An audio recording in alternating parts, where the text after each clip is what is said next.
I'm Ted Seides, and this is Capital Allocators. This show is an open exploration of the people and process behind capital allocation. Through conversations with leaders in the money game, we learn how these holders of the keys to the kingdom allocate their time and their capital. You can keep up to date by visiting capitalallocatospodcast.com. Last year, I appeared on the Rational Reminder podcast, a show hosted by Cameron Passmore and Ben Felix of PWL Capital, a terrific Ottawa, Canada-based wealth manager that focuses on low-cost passive investing.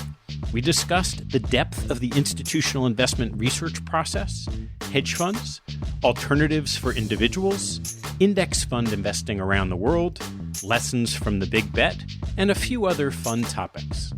Cameron and Ben are thoughtful investors and offer high-quality content through their podcast. I'd encourage you to have a listen. Today's show is sponsored by Northern Trust Front Office Solutions.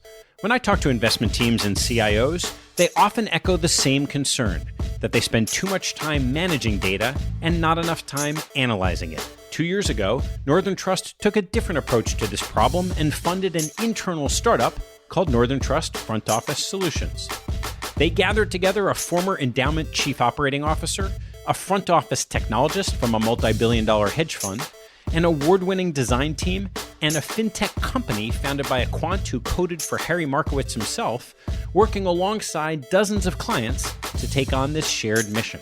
The result is a cloud-based, custody-agnostic platform that empowers asset owners with better operations and technology support to meet their middle and front office needs.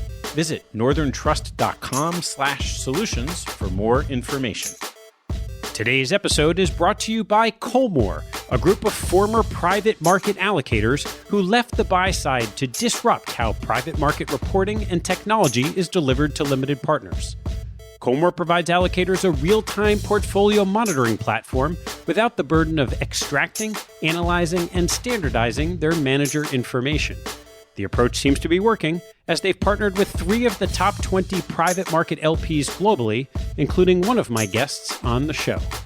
Colmore also pioneered an innovative fee validation service, ensuring that the fees and carried interest allocators pay their managers are correct.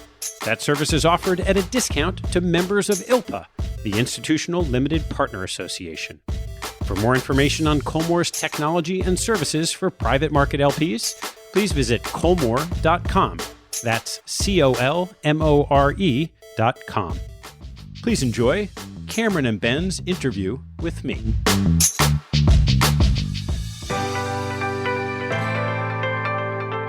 This is the Rational Reminder podcast, a weekly reality check on sensible investing and financial decision-making for Canadians. We are hosted by me, Benjamin Felix, and Cameron Passmore. Our guest today was Ted Seides, and he's the host of the Capital Allocators podcast, which some of you may have listened to. But he's I don't know what you'd call him, a classically impressive guy. Studied at Yale and then did his MBA at Harvard, ran a hedge fund. What would you call it? A fund of funds, Protégé Partners? Yeah, and then he was trained under David Swenson, the legendary manager at Yale. So impressive pedigree, education, and experience. And then famously made that bet with Warren Buffett in 2008, whether or not the pool of hedge funds would beat the S&P 500. So he was on the hedge fund side, and I think most of our listeners will know how that bet turned out. So that certainly put him on the map of notoriety. That's right. If you don't know, if you don't know who Ted is from any of his other endeavors, you certainly know of the bet. And we talked about that, and he was so insightful. And this whole active versus passive world is not as black and white at certain levels of wealth.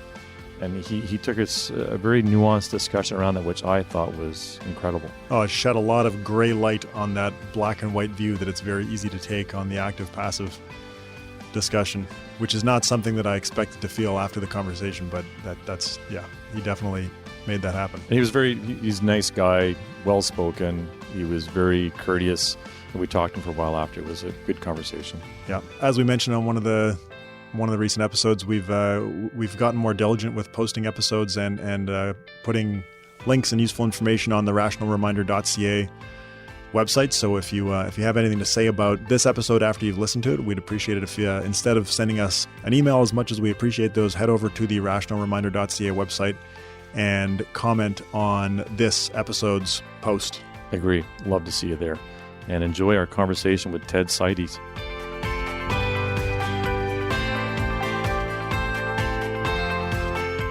Ted, welcome to the Rational Reminder.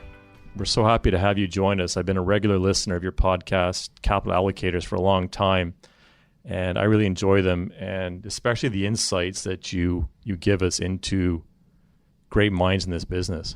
Well, thanks, Cameron. Thanks, Ben. Thanks for having me. So you started your career working with David Swensen, who was famous for managing the Yale Endowment.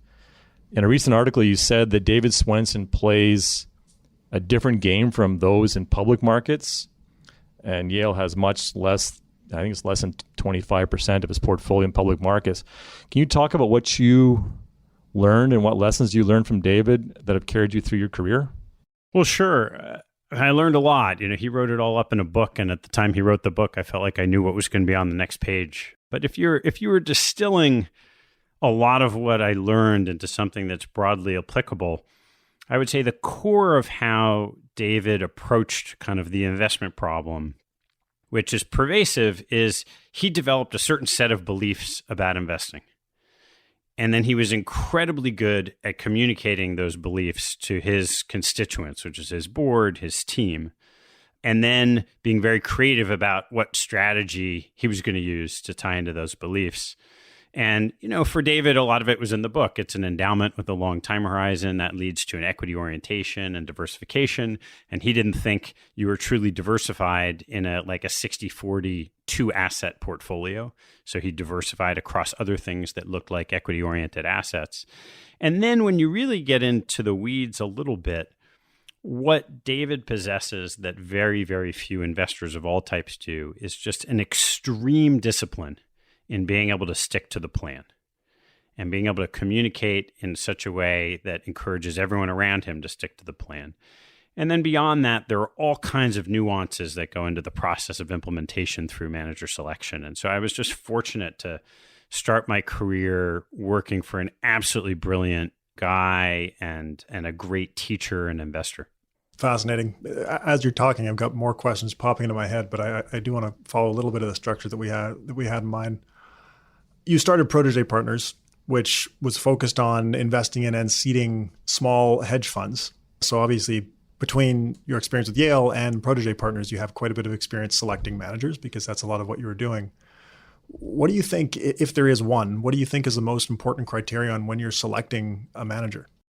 Yeah, I don't think it's fair to distill any complex decision like that into a single criteria. If you were breaking it down, and I'd even use the framework I just mentioned about with David, so start with a set of beliefs. The particular investment problem we were trying to solve was just focused on hedge funds. So if that's your investable universe, what set of beliefs do you have? And for us, they were a fewfold. The purpose of investing in those assets or that asset class was to try to generate equity-like returns with less risk than the equity markets. And we thought, and this again was just something that I had transferred over from a subset of what was happening at Yale, the best way to do that was actually to invest in smaller funds, because hedge funds inherently oftentimes are capacity-constrained strategies. Certainly felt that way, 20 years ago or so. And so that framed the sort of beginning of the set of beliefs that we had about how we were going to implement. Now, then when you get into that implementation, which is really the core of your question of, what's the most important criteria? Well, there's probably three different buckets. What strategy the manager's pursuing, the structure or the deal between the LP and the GP, and then, of course, the people. I think you could take a corollary of something that Warren Buffett said about companies and industries. If you don't have the people right, everything else doesn't matter at all. In fact, in some cases can be worse for you. So there's a lot of criteria that you could create that might comprise characteristics of a manager that outperforms over the time.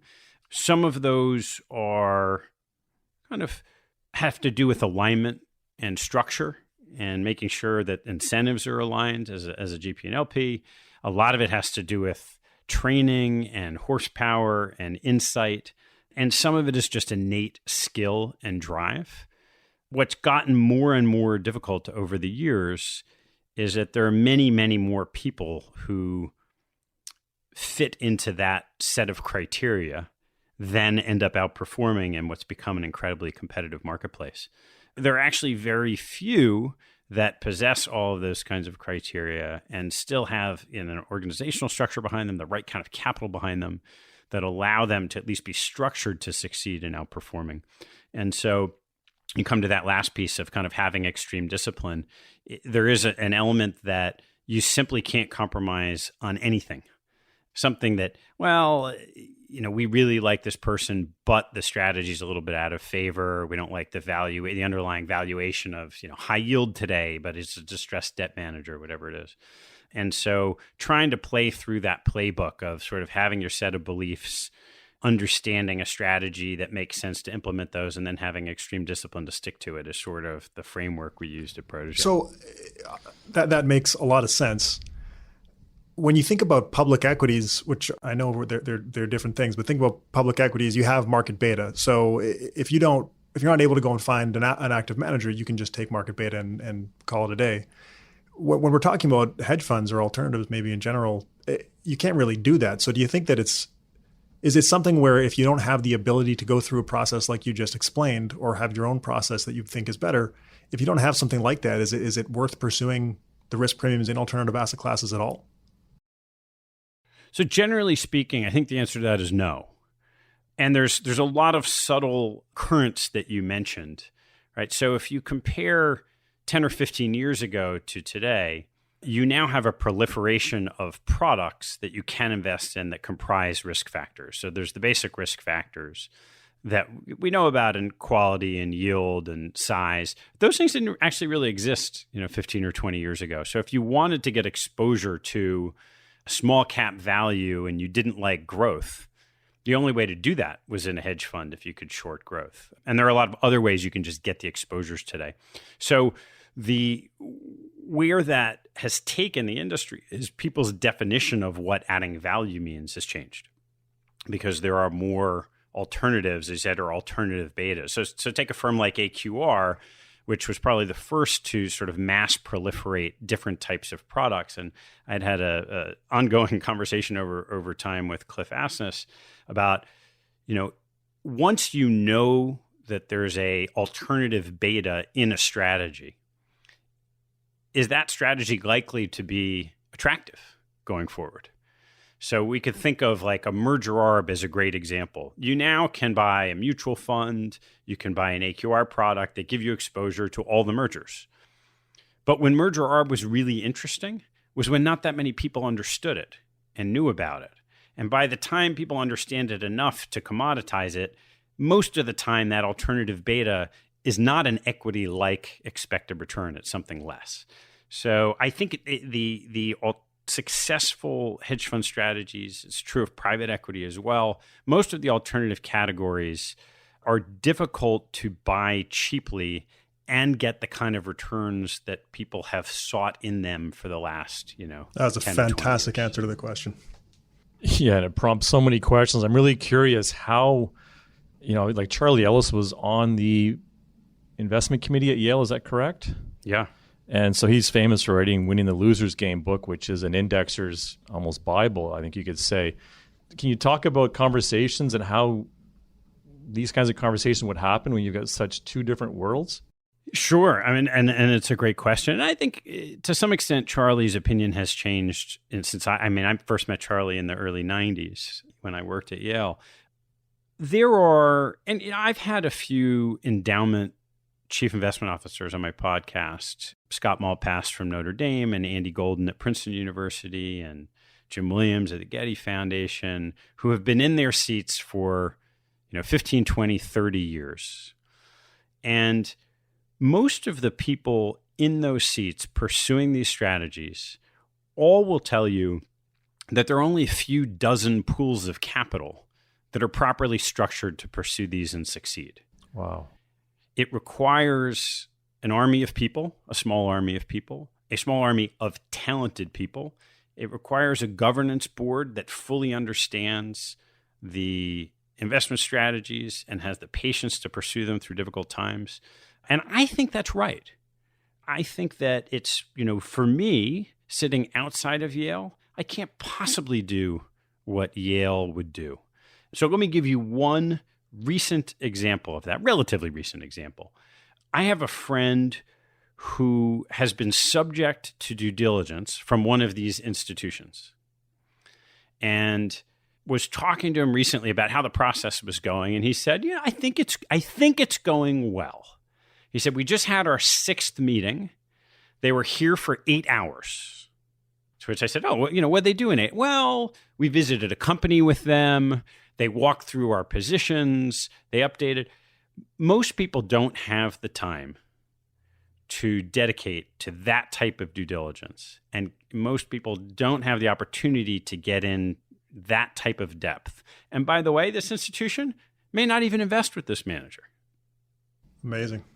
And so to put some color on the depth and the quality of research that some of these endowed institutions put in the problem, I think there's a reason why the returns of, say, the top endowments and foundations are better than others pursuing these types of strategies. So when you think about that level of due diligence and the process that's involved with picking a manager, allocating to a manager.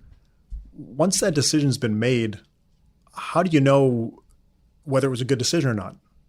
How do you know that you're getting the outcome that you expected? Well, the first thing you go in knowing is that you will absolutely have the data to figure out if that was a decision, probably in 30 or 40 years. So you know that you can't do that quantitatively, right?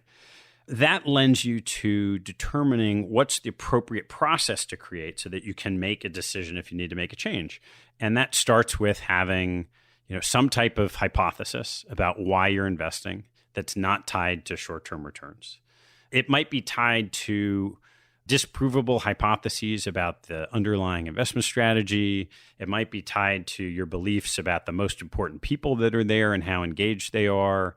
It might be tied to a quality of a team. In some instances, it might be tied to the pursuit of an idiosyncratic, innovative investment strategy that you're fully cognizant may go away at some point in time, or that inefficiency or arbitrage may go away. And so in different situations, you can have different hypotheses. And then through recurring ongoing due diligence and meeting with people over time and talking to people about what's happening in their portfolios, you're sort of consistently retesting and pushing on that hypothesis, knowing all along that there's a lot more noise in the short-term results than there is signal. And of course, that's different across asset classes. So to give you one example, in the hedge fund space where I spent a lot of time, there is, Soros talks about reflexivity. There is reflexivity in hedge fund organizations from investment returns. So if a hedge fund is not performing well, they could lose good people to other organizations, which makes it more difficult for them to perform well in the future. And they tend to be more dynamic organizationally than, say, a long-only value manager who has very low turnover in their positions. So in different asset classes and different strategies, you may have to think about time horizons a little bit differently. Wow. So a lot of our listeners are retail investors. Do you think the average retail investor saving for retirement should consider an allocation to hedge funds? Mostly, no. Mostly they should not. And I say mostly because there are some interesting changes in dynamics in what's happening in the hedge fund landscape that might allow retail investors with the right kind of access to access some good funds. So let me put a little more color on that. What's happened, particularly in the last 10 years, is a significant concentration in the hedge fund industry. It means the large firms are getting bigger and bigger and are effectively hoovering up talent that wasn't able to sustain itself at a small firm.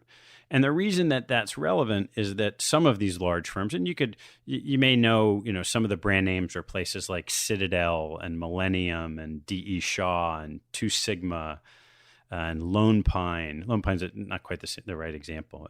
Viking is a good example. These large firms have continued to perform to their investors' expectations, and they are now, mostly $30 to $50 billion in assets.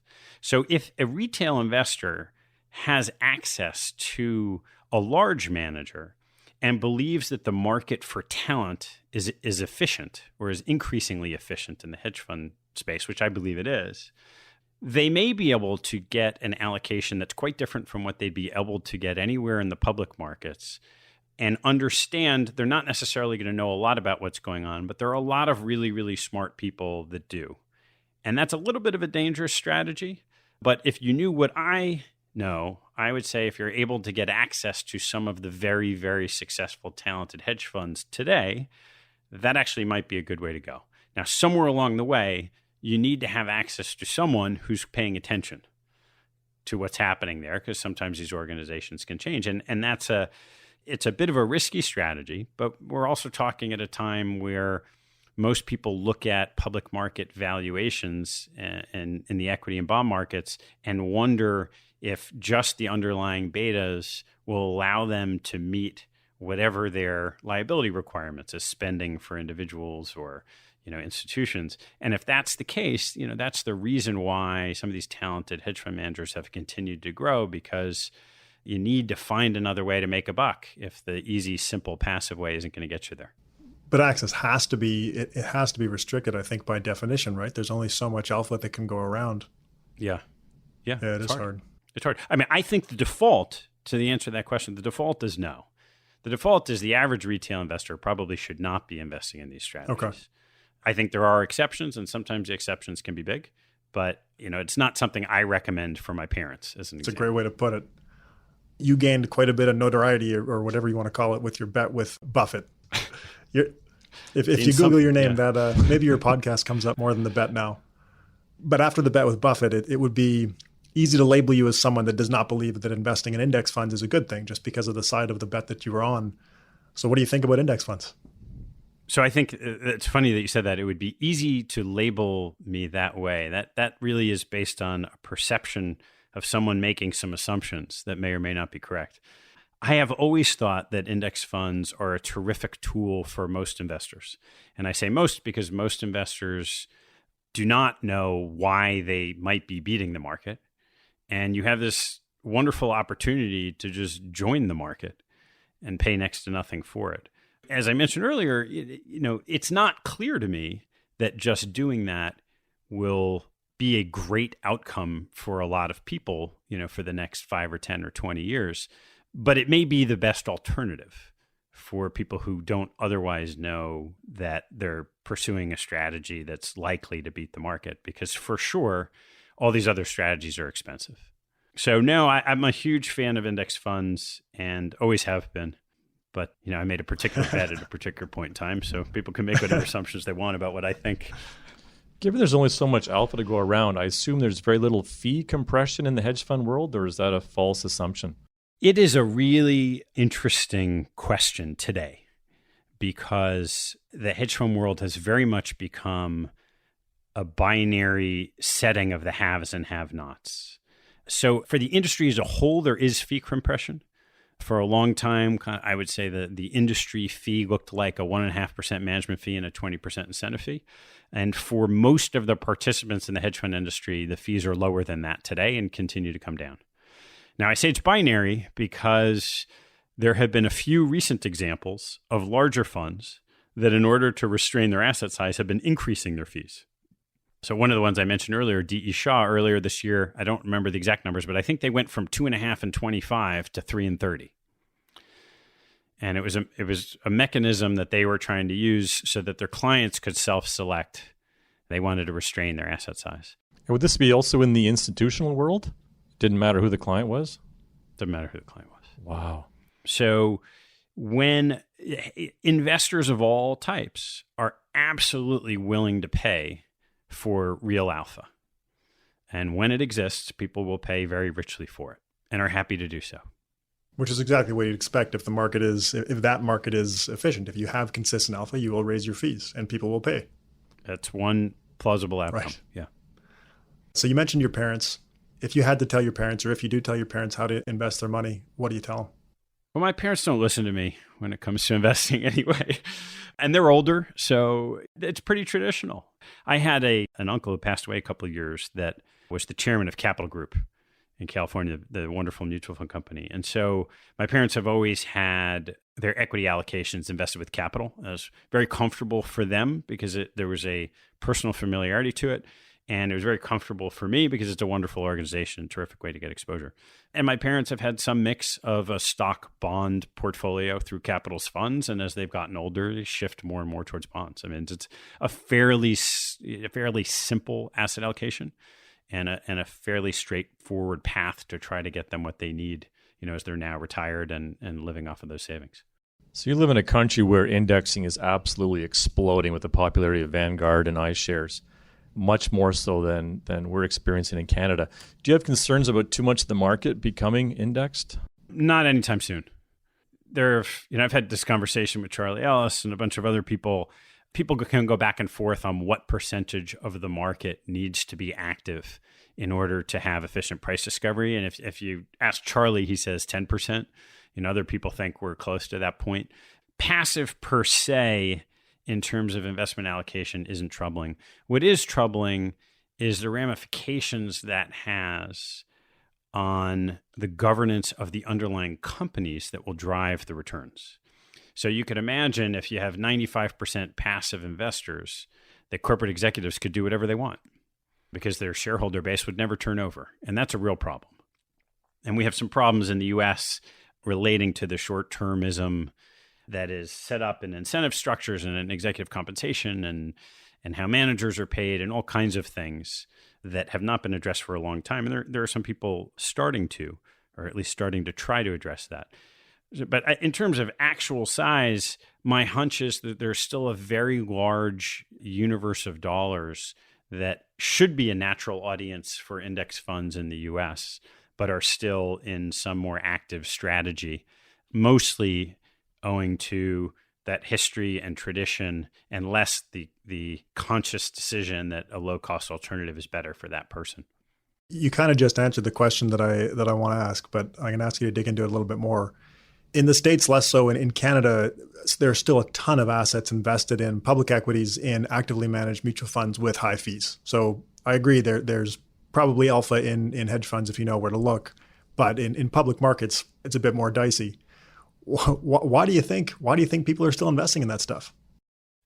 If you want to be really aggressive, there's probably some percentage of money that is not financially literate to understand these trends. So I have no idea how to put numbers on that. That's kind of the skeptical end of it. I think that the U.S. market for index funds is actually quite different from most other markets around the world in that, say, the S&P 500 is very diverse with a lot of global leading companies. If you were to look in, say, emerging markets, there are a lot of countries where the index is dominated by a very small number of enterprises, and they tend to be either a state-owned enterprise or a utility. They're not the sort of dynamic companies in the economies. And so just an active strategy to not be forced to own certain concentrated names makes a lot of sense in a lot of countries around the world. In the US, it's just less the case. I mean, there are concentrations, or there's concentration in technology that's really driven the S&P 500 the last, 10 years or so. But it's just a dynamic, diverse economy. And so I think that's one of the reasons why index funds make a lot of sense in the US and probably make more sense in the US. I don't really know the composition of the Canadian economy, but I know there's a lot of energy, and there's a lot of minerals and mining. And the question is, do you want all your assets exposed not only to those sectors, but those are the sectors by definition that are going to drive the economy. And so you could be working in some other part of the Canadian economy, and if you had all your money in the same drivers of GDP and that softened and the country starts doing worse, are you more at risk of getting laid off? Is the banking sector more at risk because it's lending to real estate that's owned by people in that sector? So the more concentrated an economy is into a certain sector, the less diversification you get by investing your personal assets in that sector as well. You've been around very wealthy families and hedge fund managers that also have very high levels of wealth. I'm curious your observations as to how wealthy people behave and how they decide to invest their money as their wealth level increases. I think there's a lot of different ways to answer that. There's a difference between people who have money and then people who acquire money over time. The one thing that's consistent across those people is once they have some comfort of financial flexibility, they kind of do what they want. And there's a line that Charlie Ellis, actually mentioned earlier, taught me a long time ago. He said, money makes people more so, or money makes people more of what they already are. And so, someone who's generous might become more generous. Someone who is greedy might become more greedy because there's less resistance and people treat them a certain way, but they just have the flexibility to do what they want. In terms of how they invest your money, I watched this very carefully kind of in the hedge fund industry. You do see people, as they generate a lot of wealth, often get a little bit more conservative. So most people that have substantial amounts of wealth that wasn't inherited made it by taking significant risk. And once they make it, they don't necessarily continue to take significant risk with it. So people may diversify, they may get a little more conservative in what it is they were doing. And that's sort of some of the effect of how you see people change with different levels of wealth.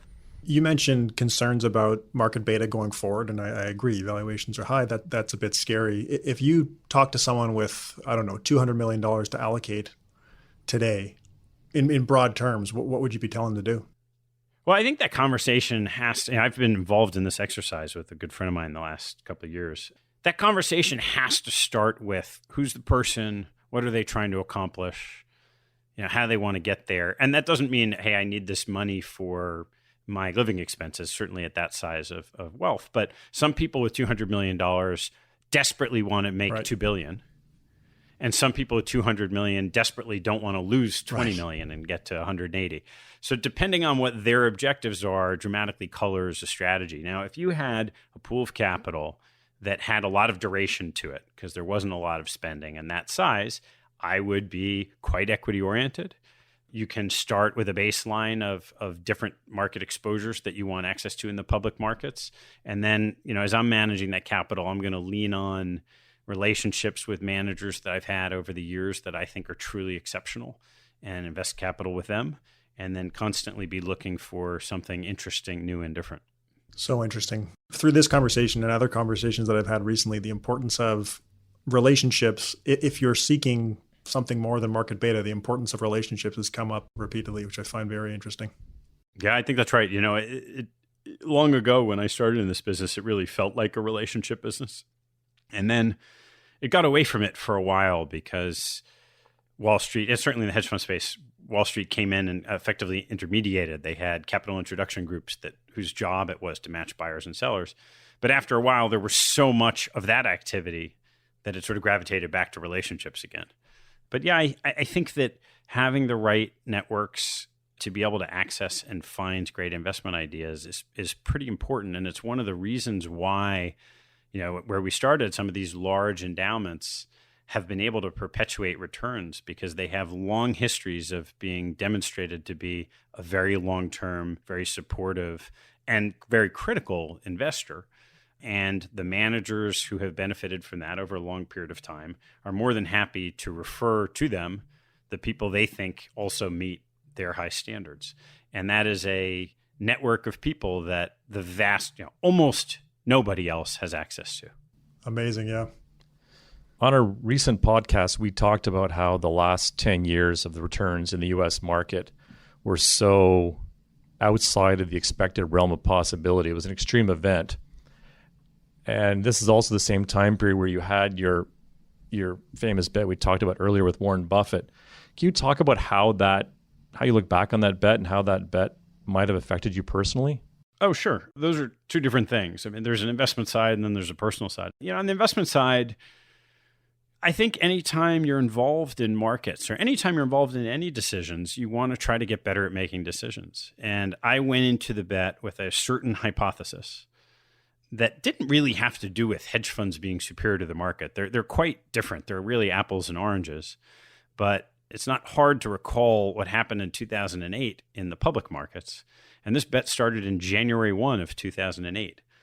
And so I went into the bet thinking, boy, with the valuation as high as it was on the S&P 500 and most everybody fairly complacent that is a long-term trend that will just continue, you pretty much want to be invested anywhere else. And that Warren saying, oh, hedge funds couldn't beat the market was just a bad bet. This was my hypothesis because he was picking the S&P at a historical all-time high. And so whether it was hedge funds or treasury bills or real estate or farmland, it almost didn't matter. I would have taken that bet against the S&P 500. Now, as it played out, that was the wrong bet. It looked really good for about a year and a half. And then, the Fed came in and the S&P over that 10-year period, despite starting at a historically high level, had historically average returns. So then you look back and say, okay, was I wrong?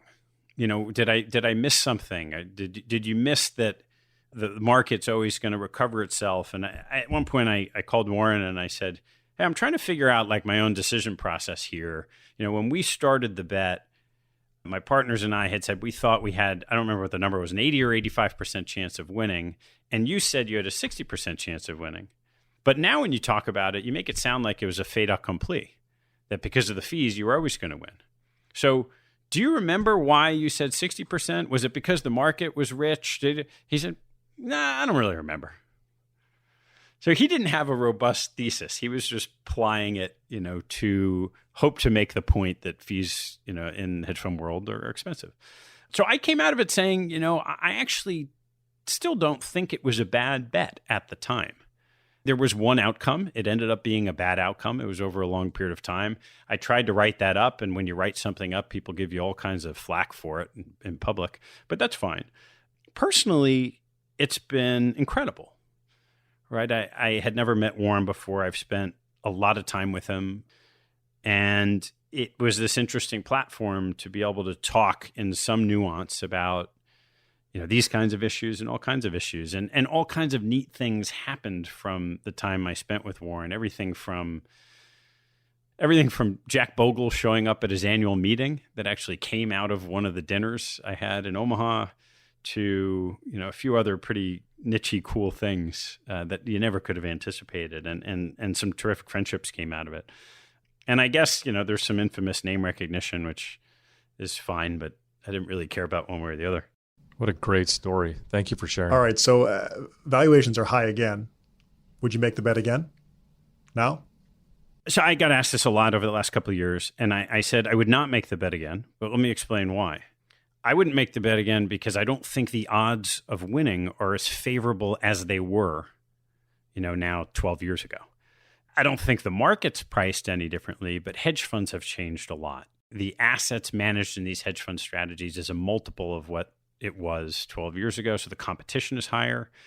You have the impact of all of this proliferation of ETFs and factor-based products and what that does to the markets. You have a movement of quantitative investing, and that's really making it difficult for fundamentally driven investors to short stocks and be successful. So there are a lot of dynamics that would lead me to believe that the expected return on a long-short equity hedge fund, a similar long-short equity hedge fund, is going to be lower going forward than it was. And then there's this one factor that's the easiest to describe and the most impactful on hedge fund returns that very few people talk about, which is simply the nominal level of interest rates. So when the bet started, short-term rates were maybe, I don't remember what it was, but 4%.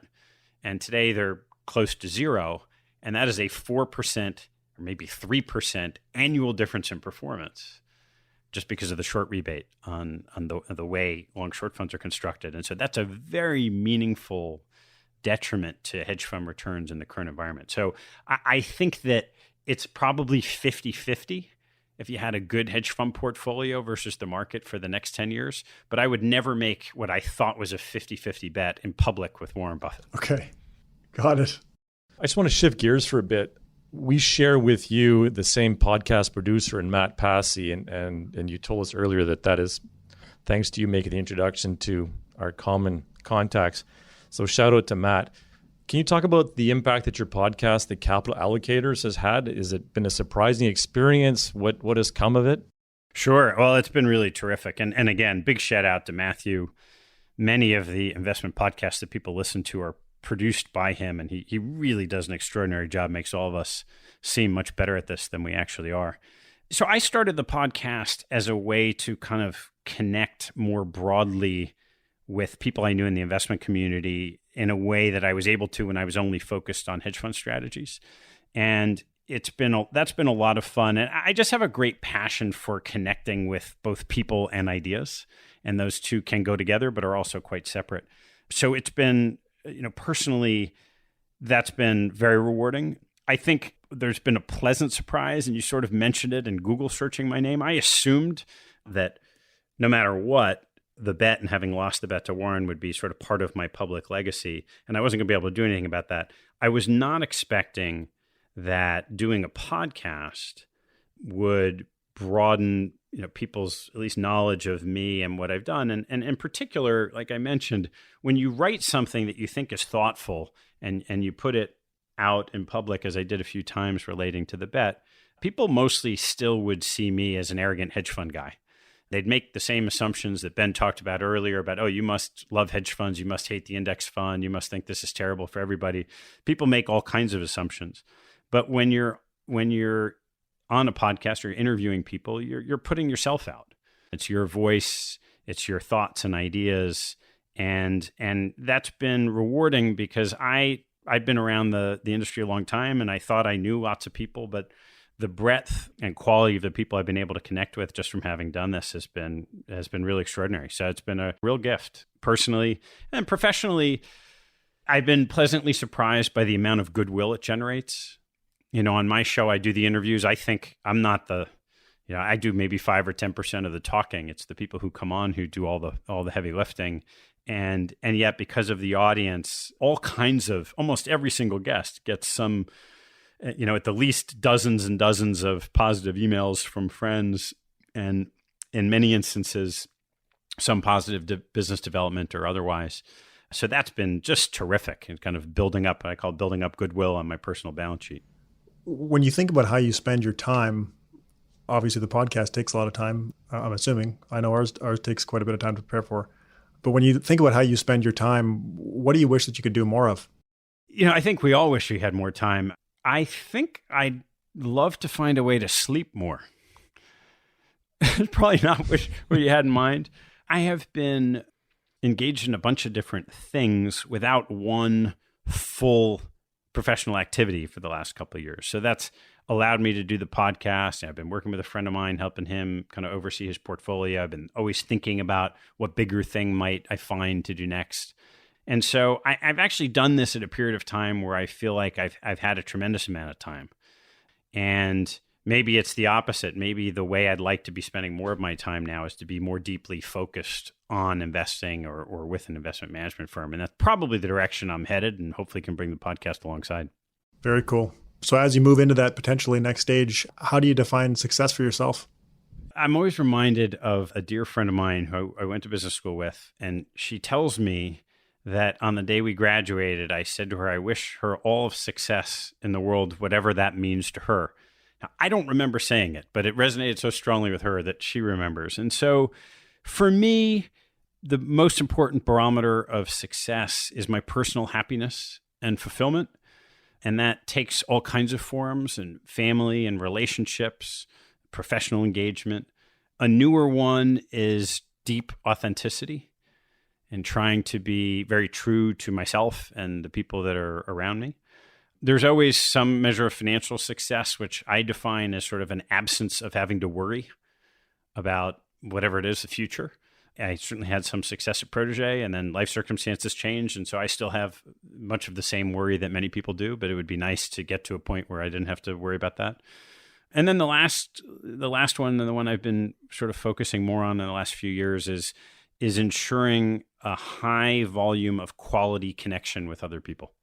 What a great answer. And I must say, Ted, I echo what you're saying about the podcast. And this experience of interviewing and getting a chance to meet you is an example of that. We started this podcast inspired by, the guys at Animal Spirits, and we have a mutual friend in Barry Ritholtz who we met through podcasting. It's been an amazing, year, a little bit more than a year for Ben and I. And I really want to say thanks to you for being willing to join us on our podcast, and hopefully keep up your podcast for a long time, because I am a huge fan of it.